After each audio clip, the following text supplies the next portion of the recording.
Poppy SSC English second পেপারে বইটি থেকে সাফিক্স প্রিফিক্সে প্র্যাকটিস পড়া হচ্ছে। তো 1 নম্বরে এখানে বলছে যে a dash fighter is a dash who take part in our war of liberation in 1971। অর্থাৎ একজন মুক্তিযোদ্ধা হচ্ছে সেই যোদ্ধা যিনি 1971 সালের মুক্তিযুদ্ধে অংশগ্রহণ করেছিলেন। তাহলে এখানে আছে ফ্রি, এটা হবে ফ্রিডম, ফ্রিডম ফাইটার। ইজ এখানে আছে ওয়ার, ওয়ার থেকে হবে ওয়ারিওয়ার, WARRIOR, warrior, who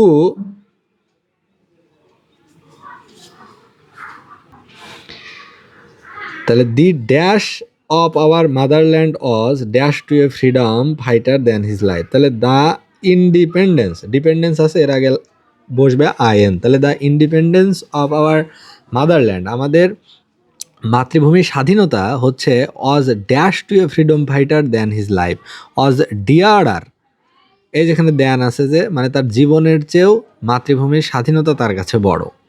he joined the war, এখানে আছে উইলিং, এটা হবে উইলিংলি, সে স্বেচ্ছায় নিজ ইচ্ছায় যুদ্ধে জয়েন করেছিল। হি হ্যাড নো, এখানে আছে মাইট, এটা হবে মাইটি, মাইটি ওয়েপন্স উইথ হিম, তার সাথে কোনো শক্তিশালী অস্ত্র ছিল না। But he had strong moral courage, কিন্তু তার ছিল প্রবল সাহস। He was dash a guerrilla, he was mainly a guerrilla, এখানে আছে ফাইট, এটা হবে ফাইটার, সে ছিল প্রধানত একটি গেরিলা যোদ্ধা।